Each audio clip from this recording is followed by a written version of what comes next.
Au Vietnam, on dit qu'un sourire vous rajeunit de 10 ans.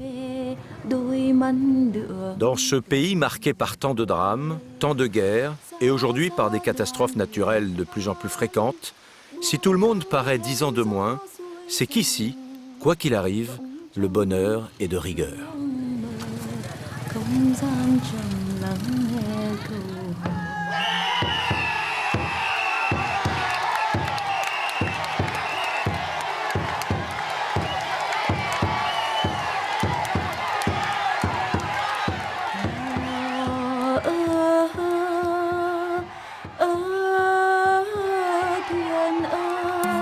Lutter, se battre, ne pas se plaindre, réagir, survivre, forcer le destin, vaincre les éléments, sont les mots d'ordre de toute une population qui affiche une énergie infaillible face à la colère de la mousson qui, dès le printemps, plonge le centre du pays dans des tourmentes attendues, mais de plus en plus virulentes d'année en année.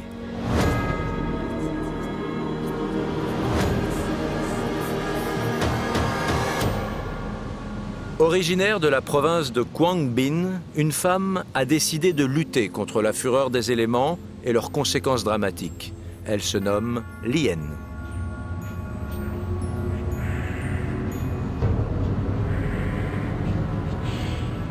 Depuis que je suis toute petite, j'ai toujours aimé la nature. C'est pour ça que j'ai décidé de faire des études d'agronomie. Et maintenant, j'ai la chance avec mon métier de faire vraiment ce que j'aime.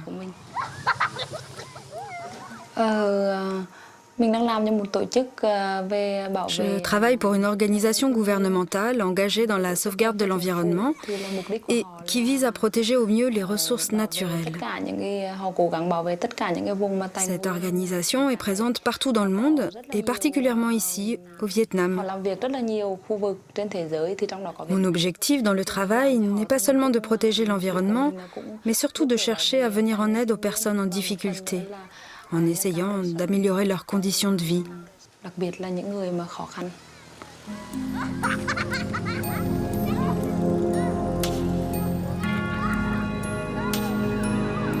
Au Vietnam, l'eau est partout, source de vie. Il ne faut pas se fier à son apparente quiétude. Avec le réchauffement climatique, la mousson devient moins prévisible et ses effets s'amplifient par un déchaînement des éléments.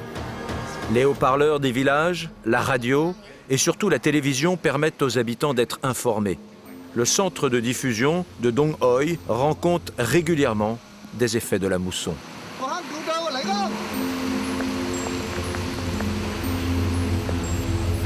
Inondations, destruction de la forêt, érosion, le sable envahit les rivages, la terre modifie ses contours, l'eau monte et pourtant la sécheresse guette. Mais l'énergie des Vietnamiens est là pour contrer les effets de la nature.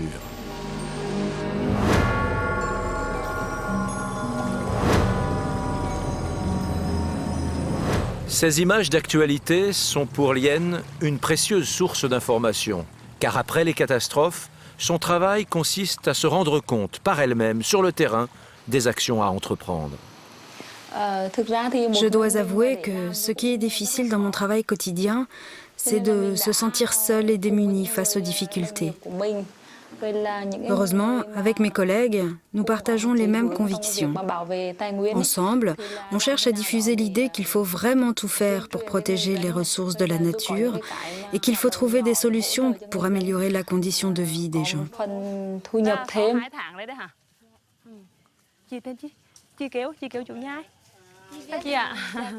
Oh, bonjour. Comment ça s'est passé, la dernière inondation? Ça fait déjà 2 mois, l'eau est montée jusqu'au toit. Au niveau du toit de la maison? Oui, jusqu'au toit. Et qu'est-ce que tu as fait quand l'eau est arrivée? Heureusement, il y a une équipe de sauveteurs qui nous a évacués. On vient aujourd'hui pour voir ce qu'on peut faire pour toi. Est-ce que quelqu'un est passé depuis pour t'aider? Oui, le responsable local du village. Cette femme a tout perdu. Sa maison s'est déjà effondrée plusieurs fois au cours des dernières années, emportée par les tornades. À chaque fois, elle l'a reconstruite, jusqu'au jour où elle a pris une grande décision. L'année passée, avec toutes ses économies, elle a acheté plusieurs tonnes de ciment pour construire une maison en dur avant la saison des pluies. Mais c'était ignorer les dérèglements du climat, car contre toute attente, des pluies diluviennes se sont soudain abattues sur le village à l'annonce du printemps et tout le ciment a été perdu. Tous mes frères et sœurs ont accouru. Il y a ceux qui m'ont apporté du riz, d'autres de l'eau potable, car on n'avait plus aucune possibilité d'avoir de l'eau potable. Lien et les femmes de l'association Women Union cherchent à trouver une solution pour qu'elle ait enfin un toit solide. La province de Quang Binh, au centre du pays, a été frappée par plus d'une trentaine de typhons ces 50 dernières années. Et l'on constate que les crues sont aujourd'hui beaucoup plus violentes que celles qui sévissaient lors de la première moitié du siècle passé. Là, tu vois, ce sont des images de l'inondation de l'année dernière, en octobre 2007. Nous, les journalistes, on y est allés tout de suite pour faire un reportage sur place. L'eau montait jusqu'au toit et il y avait partout des choses qui flottaient. Tout était détruit. Juste après, les militaires sont arrivés pour intervenir. Là, tu vois, pour accéder aux régions inondées, on prend les bateaux des sauveteurs, car ce sont les seuls capables de remonter le courant. Les petits bateaux des habitants ne sont pas assez puissants. Ils risquent d'être emportés par la force du courant. Aujourd'hui, les effets de la mousson sont devenus impossibles à prévoir et les pics du phénomène de plus en plus difficiles à imaginer, provoquant inondations et glissements de terrain qui frappent de nombreuses victimes.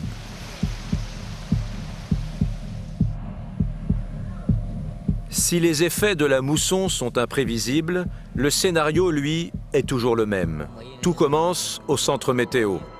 Les chiffres des instruments parlent d'eux-mêmes: dépression, accélération des vents, perturbations nuageuses, formation de poches d'air chaud en opposition à des masses d'air froid.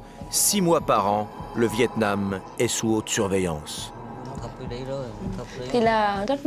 Heureusement que le gouvernement s'inquiète pour les régions à risque qui sont isolées.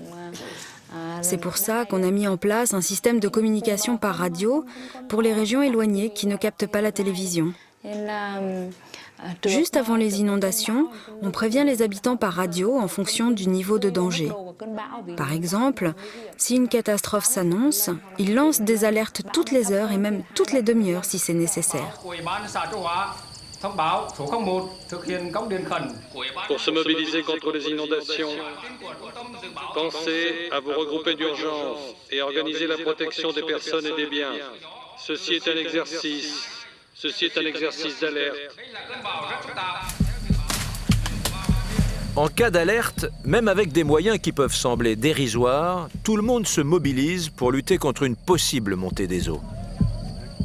Quand il y a une inondation, le responsable vous convoque directement sur place à chaque fois? Oui, c'est ça. Les gens viennent en groupe?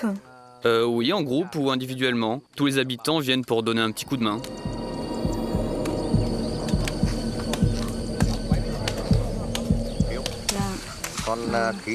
Quand il y a une tempête ou un cyclone qui s'annonce, on n'a que quelques heures pour se préparer et trouver les bons moyens pour se protéger contre les inondations. Normalement, l'eau reste à ce niveau-là. Mais dès qu'il se met à pleuvoir, ça monte très très vite. Et ça monte jusqu'où? L'eau peut dépasser les toits des maisons, là, celles qu'on aperçoit là-bas. Et l'eau s'écoule jusqu'à ces rizières. Celle en face de nous, alors. Oui. Oui, jusqu'aux rizières, jusqu'aux champs que vous voyez au pied des montagnes. Un petit canal fraîchement creusé, un simple barrage de feuilles et le courant sera contenu pour détourner l'eau en contrebas des rizières.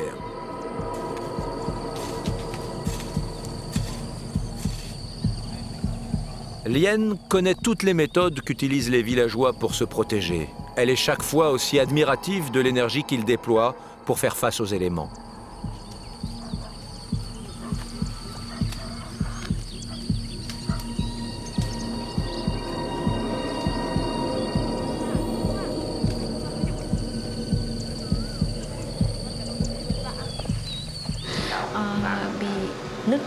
En général, après l'inondation, il y a des glissements de terrain. Les arbres sont emportés et donc les gens se retrouvent vraiment dans une situation catastrophique. Et le temps que l'eau se retire, il faut compter au moins 5 à 7 jours. Plusieurs sauveteurs m'ont dit que quelquefois, ils arrivent trop tard pour intervenir. Quand il y a des gens qui disparaissent, les sauveteurs le vivent très mal. Il y a des gens qui essaient de porter secours aux autres, mais qui du coup se mettent en danger au point que certains disparaissent à leur tour.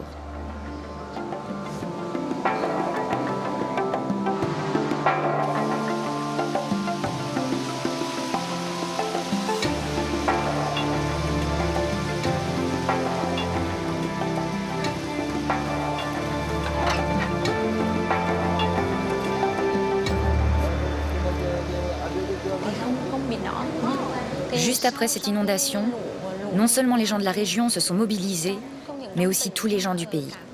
Ils ont envoyé de la nourriture, ils les ont soutenus, tu vois. Des aides sont arrivées vraiment de partout.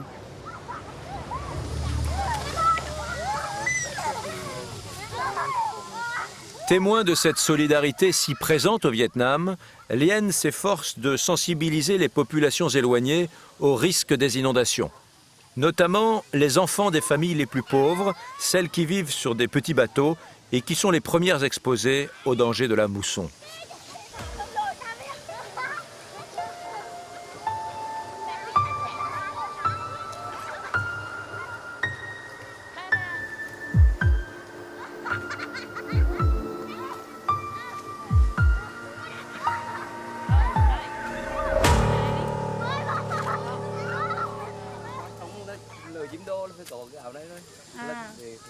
Le message de Lien est clair. Il faut absolument que les enfants prennent l'habitude de porter des gilets de sauvetage pour se protéger de la noyade, et cela même pour aller à l'école, dès que la météo présente des risques.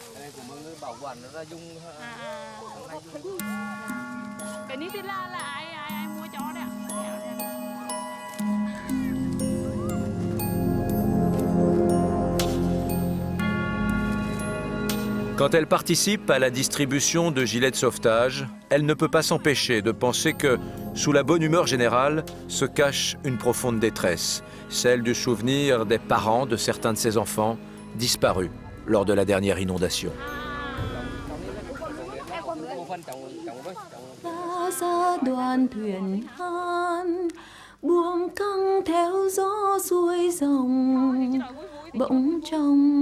Sương mờ không gian trầm lắng nghe câu hò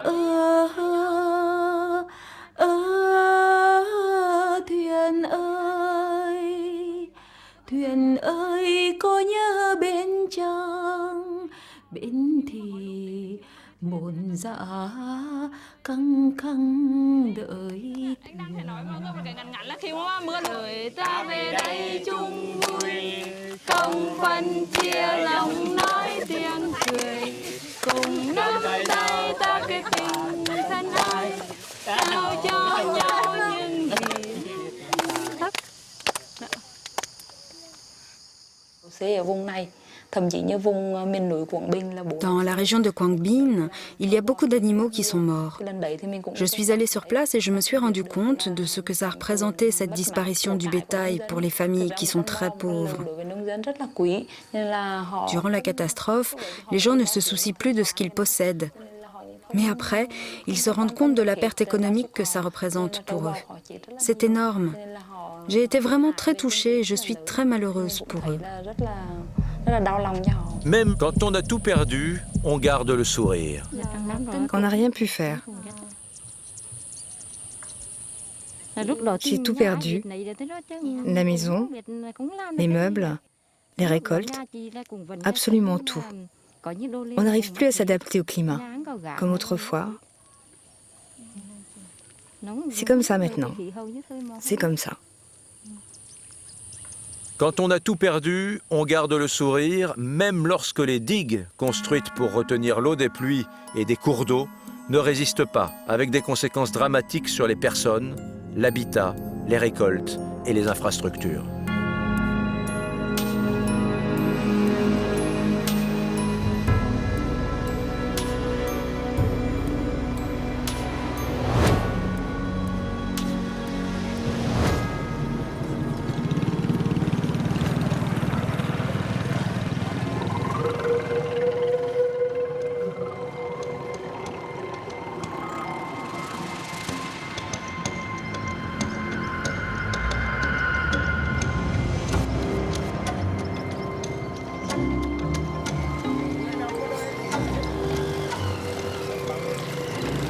C'est monté jusque-là. C'est vraiment la plus grande inondation que j'ai jamais vue.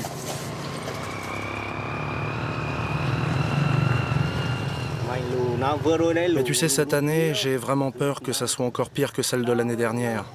Même si celle de l'année dernière était déjà incroyable.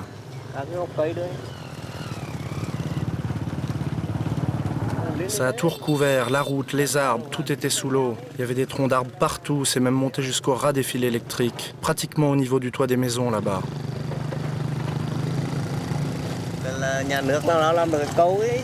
Il faudra que l'État pense à reconstruire le pont parce que maintenant, quand les voitures déboulent, il y a des accidents.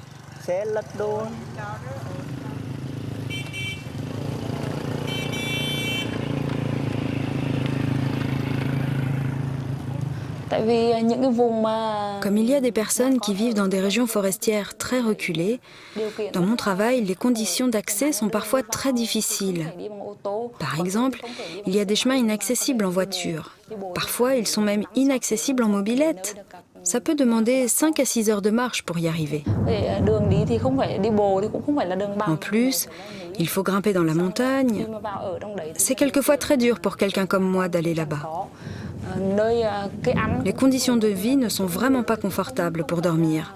De même pour la nourriture, sans parler des conditions d'hygiène.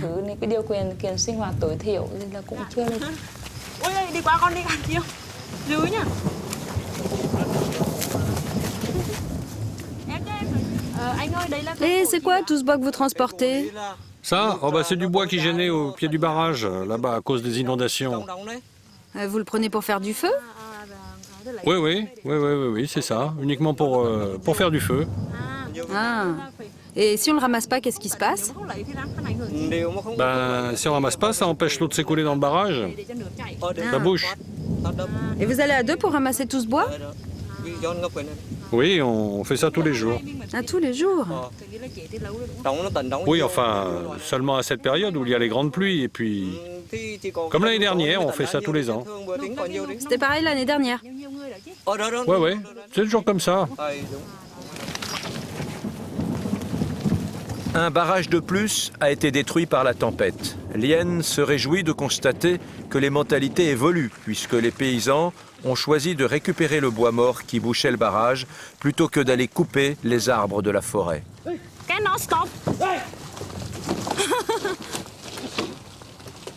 Traditionnellement, si les paysans coupent le bois, c'est tout simplement pour faire du feu, pour la cuisine.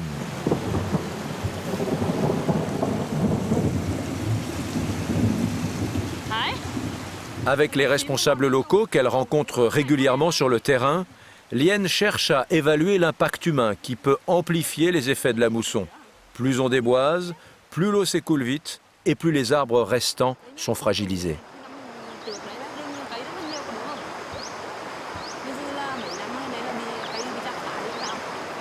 L'exploitation anarchique des forêts détruit l'équilibre de la nature et le travail de Lien consiste à informer les villageois des risques qu'ils font courir à l'environnement. Des risques dont les conséquences sont visibles dès que l'on s'aventure dans les montagnes. Avant, il y avait des arbres. Maintenant, tous les grands ont disparu. Et avec les glissements de terrain, l'eau ne peut plus s'écouler convenablement. Et du coup, les rizières en contrebas ne sont plus alimentées en eau. Regarde, avant, tout ça était couvert d'arbres, et maintenant il n'en reste pas beaucoup. À chaque fois qu'il y a des pluies, tous les endroits où il n'y a plus d'arbres risquent de provoquer des glissements de terrain. Et la terre s'effondre en contrebas et bouge complètement le barrage. Il y a aussi plein de bois morts et des branches qui bloquent la bonne évacuation de l'eau.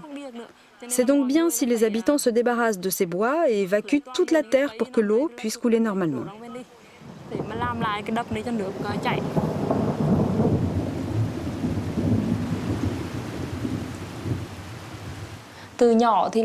Je suis née et j'ai été élevée dans une région très montagneuse où il y avait beaucoup d'arbres.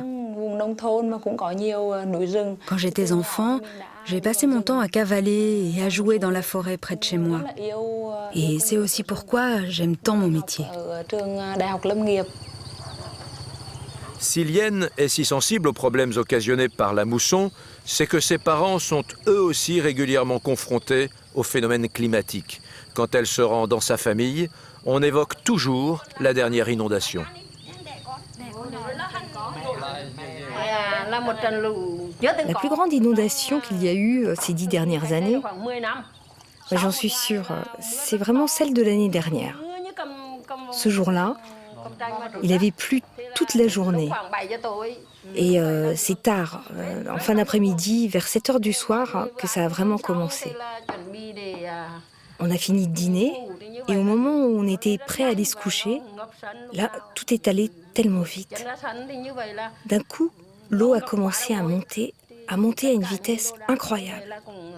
L'eau, elle est arrivée au-dessus du genou, et alors, on n'avait plus qu'une idée, c'est de se réfugier ailleurs. On s'est dit, tant pis pour les meubles, on n'a pas pu les sauver.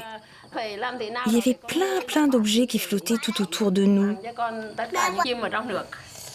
Montre-nous jusqu'où c'est monté. Il avait tellement plu toute la journée, l'eau est montée si vite. Écoute, vers 2 heures du matin, elle était arrivée jusque-là. Oh, regarde, c'est fou! Tu as vu la trace? On voit la différence de couleur.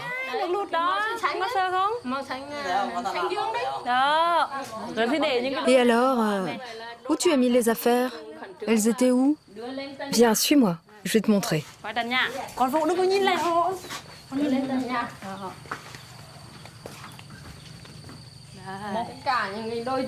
Je les ai mises au grenier. Les affaires de la famille, comme les coussins, les couvertures, tout ça, là, on les a mises là-haut.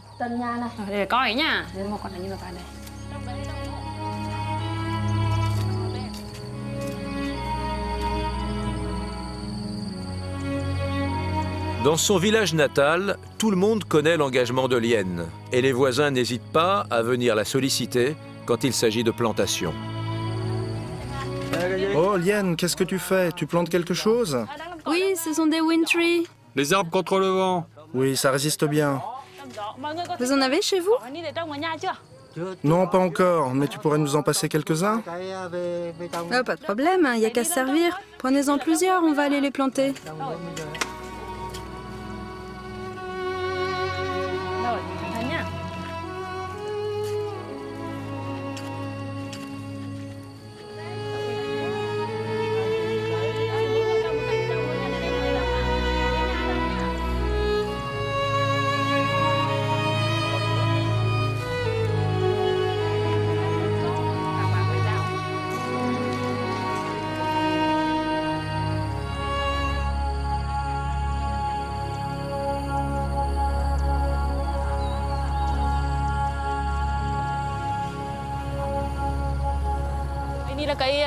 Tu vois, ces plants, ils ont un an. C'est le moment idéal pour les planter. Une poignée de terre, et c'est bon. D'après toi, dis-moi, comment tu le sens, le changement du climat? Ce qu'on peut dire, c'est que l'année dernière, il y a eu une très forte inondation.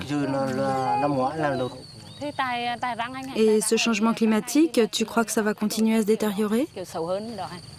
Oui, j'en ai peur.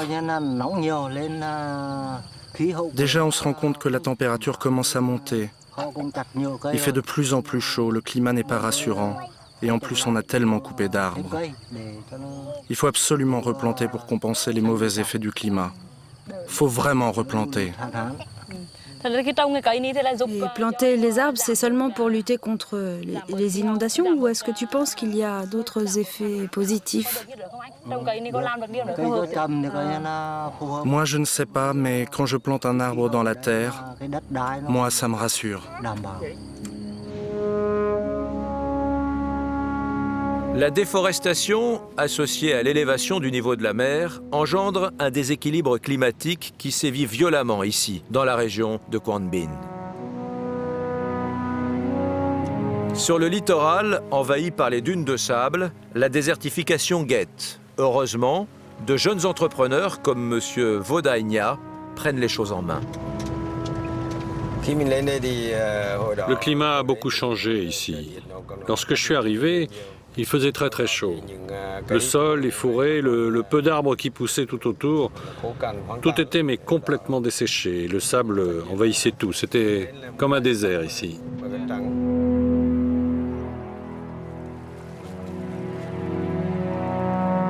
Traditionnellement, les plantes qui poussent le long du littoral, comme les mangroves, que l'on devrait trouver habituellement dans ces régions mais qui disparaissent, jouent un rôle fondamental dans la protection des rivages.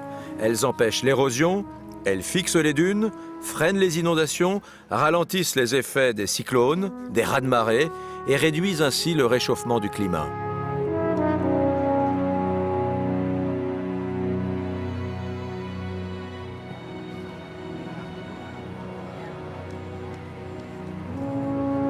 Monsieur Vodainia est de la même génération que Lien, et c'est avec la même conviction qu'il a décidé de changer l'aspect du littoral en plantant sur sa propriété des centaines de milliers d'arbres chaque année. Pour lui, c'est la meilleure façon de protéger le Vietnam de demain, un Vietnam qu'il souhaite ouvrir notamment à l'écotourisme.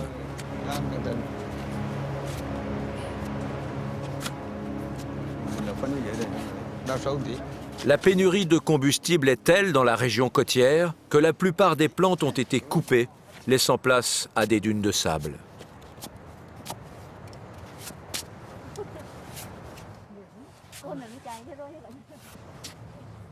À part quelques initiatives privées comme celle de M. Vodania, divers organismes internationaux se sont efforcés ces dernières décennies de combattre la formation de dunes de sable en plantant des arbres.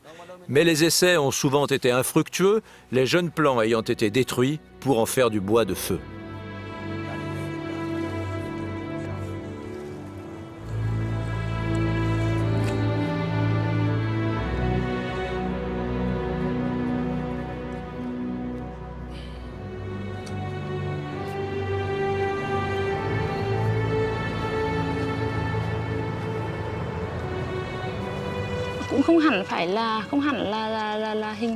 Quand j'étais jeune, jamais je n'aurais imaginé ce que serait ma vie plus tard.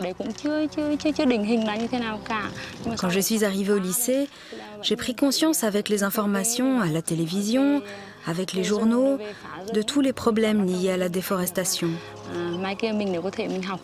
Aujourd'hui, je réalise qu'il y aura toujours du travail pour moi dans ce secteur, vu tout ce qu'il y a à faire.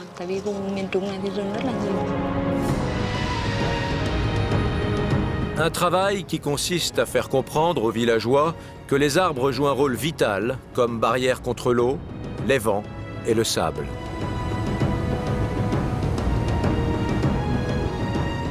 Tu sais, ce qu'il faut comprendre ici, c'est que les gens sont très pauvres.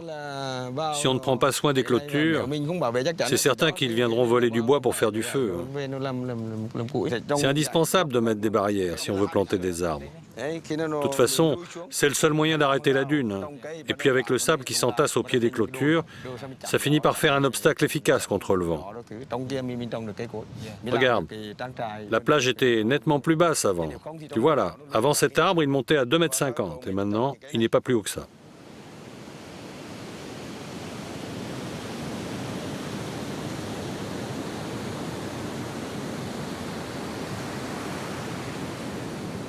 Encourager des fermiers comme M. Vodainia renforce la conviction de Lien.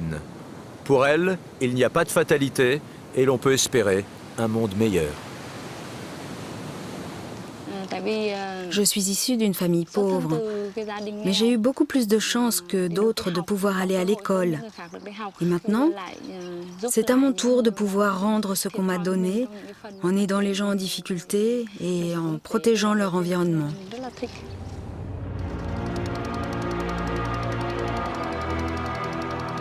Cette quête d'un monde meilleur, c'est aussi ce que recherche M. Nguyen Thanh Hen et sa famille. À force de perdre toutes ses récoltes, cet ancien agriculteur a décidé de changer de vie et de devenir pêcheur. Un exemple modèle de la faculté d'adaptation des Vietnamiens.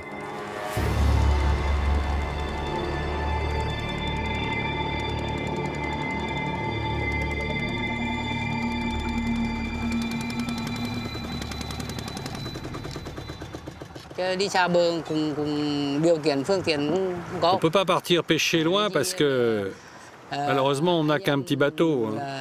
Comme on n'avait pas suffisamment d'argent avec mes frères et quelques amis, on a mis toutes nos économies en commun. Et c'est comme ça que j'ai pu acheter une part de ce bateau.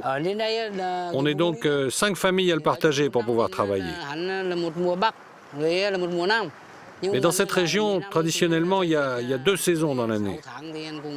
Pendant 6 mois, la mer est plutôt calme, et pendant 6 autres mois, on peut dire qu'elle est plutôt agitée. Mais ces dernières années, tout a changé. Le cycle des marées est différent, les hauteurs d'eau se modifient, et maintenant le cycle normal, c'est-à-dire le fait que la mer devrait changer tous les 6 mois, n'est plus du tout respecté.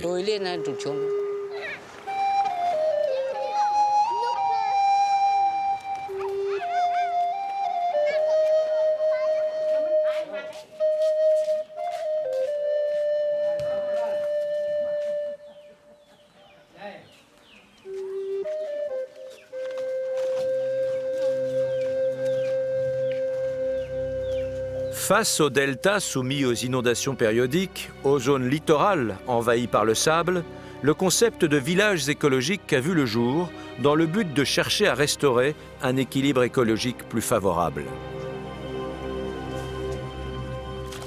Certains villages du district d'Ai Thuy, où vit M. Nguyen Thanh Hen avec sa famille, sont de véritables succès. On a replanté et recréé du coup un microclimat favorisant la création de vergers et d'étangs propres à développer des bassins d'aquaculture.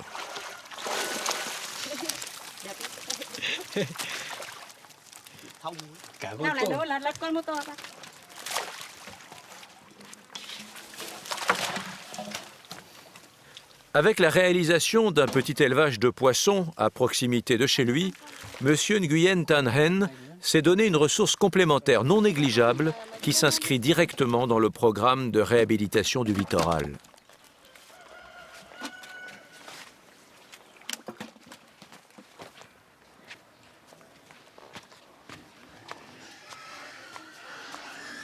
Dans ce village, où l'on est particulièrement sensibilisé aux enjeux écologiques, on n'hésite pas à expérimenter les avantages qu'offre la biomasse en complément de la chauffe traditionnelle au feu de bois.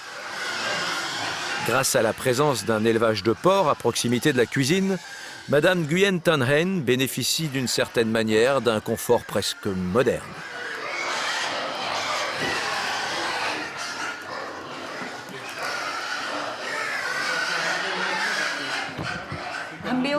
C'est à partir des excréments de porc qu'on fait du gaz.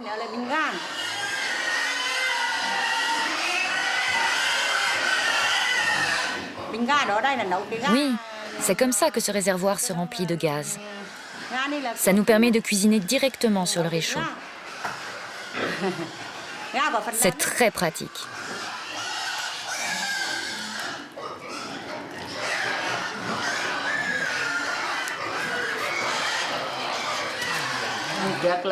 Maintenant, avec le gaz, c'est un grand confort.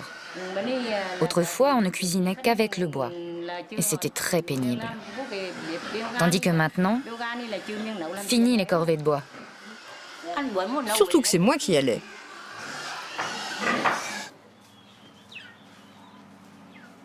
Paradoxalement, dans ce district de Hai Thuy, malgré le réchauffement climatique, la température baisse. Preuve que l'on peut toujours agir.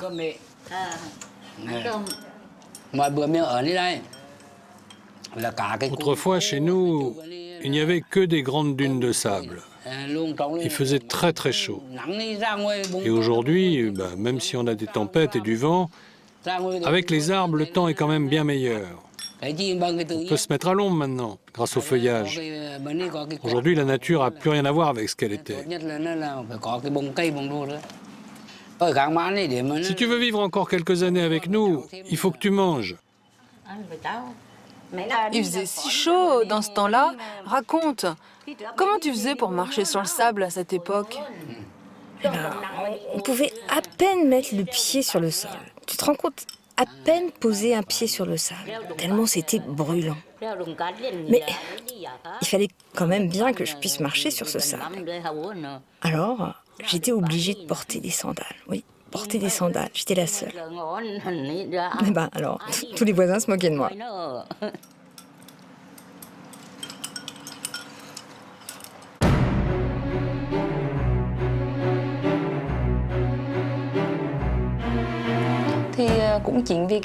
Avec les conséquences de la déforestation, l'environnement a été profondément modifié.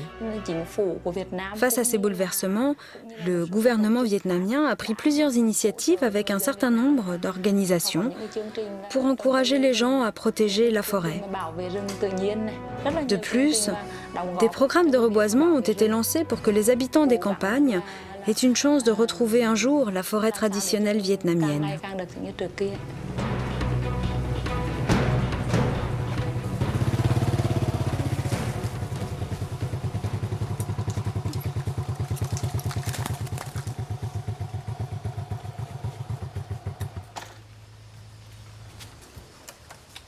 Chú ơi, cái rừng chỗ sau này của nhà mình là tốt chứ chú?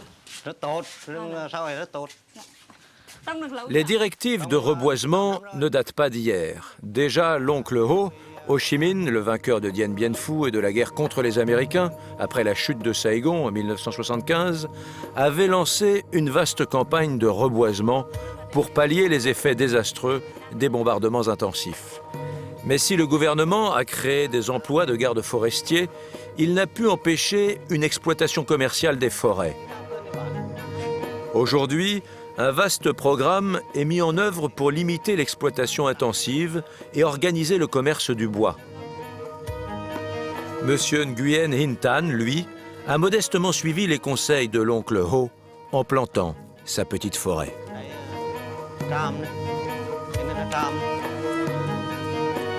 Si l'on encourage le reboisement, c'est que lorsqu'un arbre est planté, ses racines plongent dans la terre et de ce fait aèrent le sol. L'eau qui s'écoule peut alors pénétrer dans la terre et alimenter les nappes souterraines. Les feuilles qui tombent des arbres, quant à elles, recouvrent le sol et créent une sorte de tapis végétal qui conserve l'humidité. À l'ombre des feuillages, elle permet d'abaisser sensiblement les températures. Et ces arbres-là, ils ont été plantés quand? Oh là, toute cette forêt? Ouais, j'ai planté ça il y a 5-6 ans. Et dans toute cette zone-là, est-ce qu'il y a des espèces animales particulières? Non. Non, plus beaucoup, tu sais. Aujourd'hui, il n'y a plus que des oies sauvages. Quand je suis arrivé ici, j'ai tout défriché et j'ai planté des grands arbres. Mais maintenant, il n'y a plus beaucoup d'animaux. Et c'est vraiment dommage. Mais autrefois, il y avait bien des tigres ici. Oui, bien sûr, bien sûr. Il y avait plein d'animaux. Non seulement il y avait des tigres, mais il y avait aussi des ours, des sangliers. Mais tout ça, c'était il y a bien longtemps. La seule façon pour que les animaux reviennent, c'est de faire comprendre aux gens qu'il faut absolument qu'on protège la forêt et toutes les ressources naturelles qu'elle représente.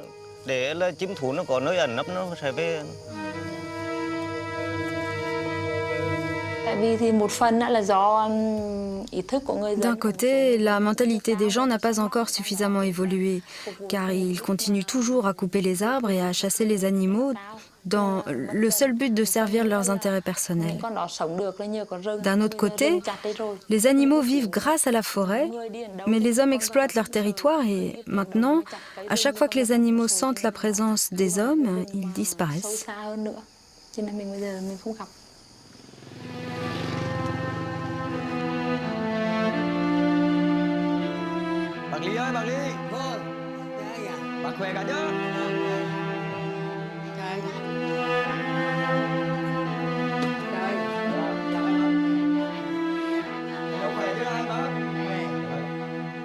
Au Vietnam, l'exemple est souvent donné par les anciens qui ont manifesté par leur engagement la force de leurs convictions.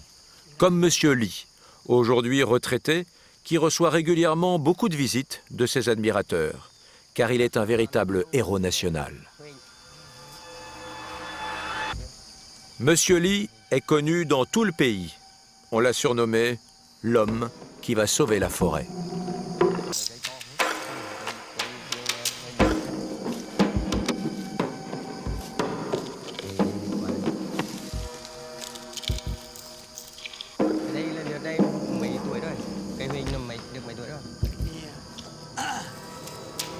Monsieur Ly a réussi là où ont échoué même les scientifiques les plus éminents. Il est le seul à avoir fait pousser avec succès des graines d'un bois précieux, particulièrement recherché, le huyn. Mais son succès ne s'arrête pas là. Si le Vietnam est aujourd'hui le premier producteur mondial de poivre, c'est sûrement en partie grâce à lui. Il a non seulement découvert le miracle du bois de huyn, mais s'est aussi rendu compte que le poivrier se développait incroyablement bien en s'enroulant autour de son tronc.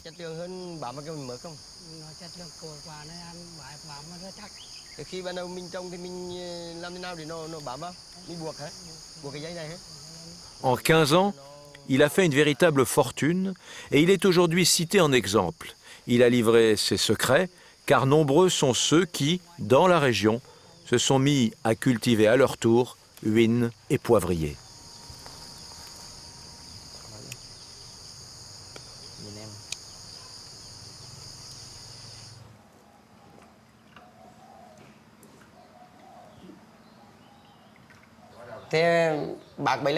Vous devez être en activité depuis longtemps et avoir beaucoup d'expérience. Quand je vois tous les diplômes et les récompenses que vous avez reçues, c'est très impressionnant. Ah, vous parlez de tout ce qui est accroché, là? Vous avez quoi comme diplôme? J'ai un diplôme reçu des mains du Premier ministre. Ça, c'était à Hanoï. Hein. Et puis, j'ai reçu aussi le prix de l'environnement. Et puis aussi plusieurs récompenses de la région de Quang Binh. Et tous ces diplômes, tous ces prix, où est-ce que vous les avez mis? Oh ben, je les ai mis dans la maison de mon fils aîné. Alors c'est votre fils qui garde tout? Bah oui, dans sa chambre. Hein. Comme ça, on va pouvoir faire un véritable mémorial chez lui.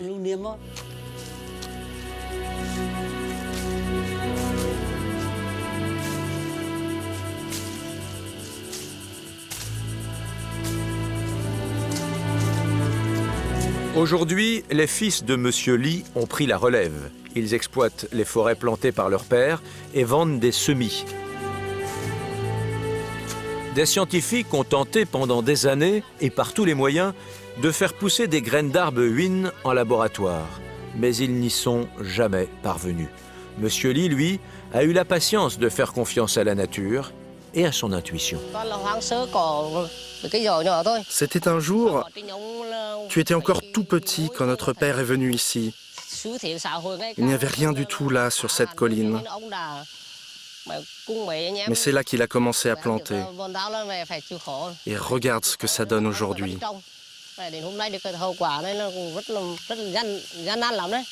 En fait, il a commencé avec des graines qu'il a rapportées de la forêt. Il les a ramenées à la maison et il a eu l'idée de les faire tremper un certain temps avant de les planter dans le jardin.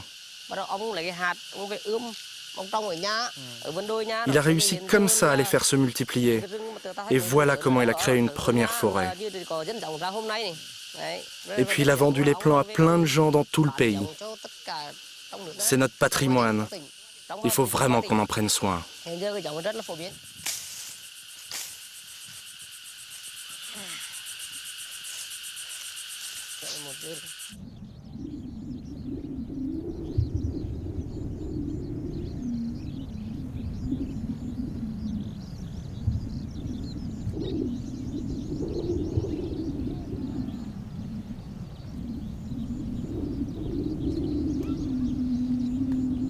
Au-delà de l'impact humain, Lien, grâce à son expertise, analyse aussi les effets industriels qui modifient l'environnement.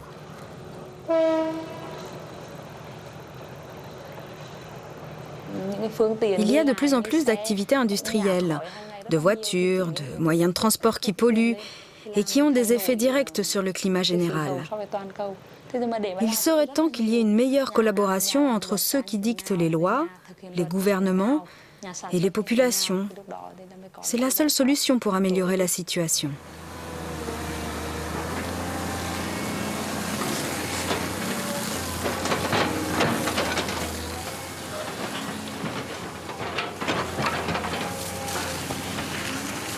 La concession de cette mine d'argent a été accordée pour une période de 50 ans à une entreprise. Mais les exploitants ont dû passer un accord avec les habitants de la commune. Alors, après avoir exploité tout ce terrain, est-ce que vous avez un projet pour réhabiliter l'endroit? Bien sûr. Quand on cessera d'exploiter la mine d'argent, on s'est engagé à tout remettre en état et à replanter des arbres. C'est le résultat d'un accord passé avec les gens de la région. On en a déjà replanté là-bas. Au fond, là-bas, le long du chantier, ah oui, je vois, c'est bien. Oui, ça fait déjà 2 ou 3 ans. Destruction de l'environnement, exploitation forestière, expansion industrielle, catastrophe naturelle. Si tout cela n'est pas freiné par une démarche écologique offensive, le Vietnam court de grands risques pour son avenir.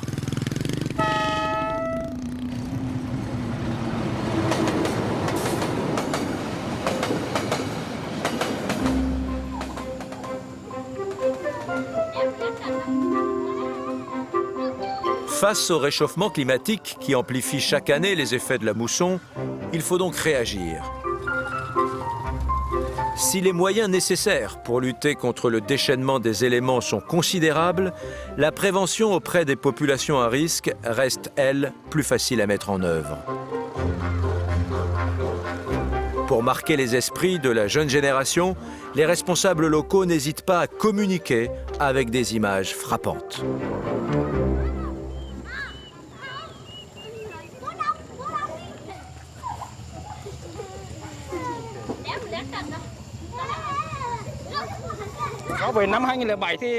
Vous voyez là, regardez les enfants. En 2007, le niveau de l'eau est arrivé jusque-là. Mais vous savez, peut-être qu'un jour l'eau dépassera cette marque. Hein. Elle peut très bien monter au-dessus. À cause du climat qui change, il faut savoir que tous les ans nous aurons des inondations maintenant. Il faut être offensif et responsable pour pouvoir lutter contre ces catastrophes. Il faut bien le comprendre, le niveau de l'eau atteint quelquefois cette hauteur, mais peut vraiment aller plus haut. Elle peut dépasser. Il faut que vous soyez prêts afin de vous protéger vous-même et vos biens. Et il faut bien lutter contre les inondations, parce que je le répète, tous les ans chez nous, il y aura des inondations.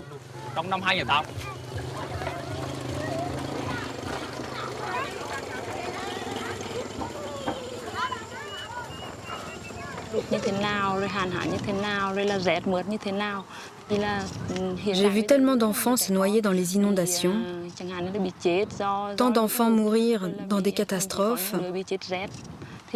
que j'espère que les futures générations n'auront plus à vivre cette terrible tragédie. Pour ma part, en tant que mère, j'espère, je souhaite vraiment que mes enfants aient une vie meilleure. J'aimerais que l'avenir leur réserve moins de difficultés. Et ce que je désire plus que tout, c'est qu'ils n'aient plus à subir la colère de la mousson.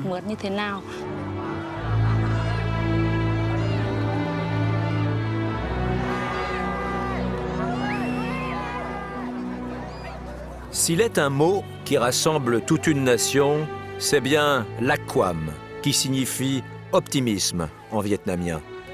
Un optimisme dont le plus bel exemple réside dans la relation de tout un peuple avec l'eau.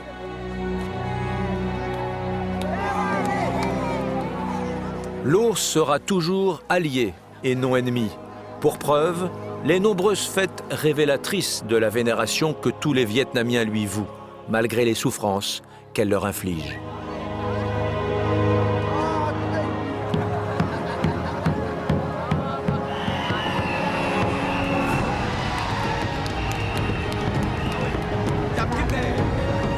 Si l'on célèbre avec tant de ferveur l'eau comme une véritable divinité, c'est que celle-ci prodigue les 3 mannes indispensables, le riz, le poisson et les fruits.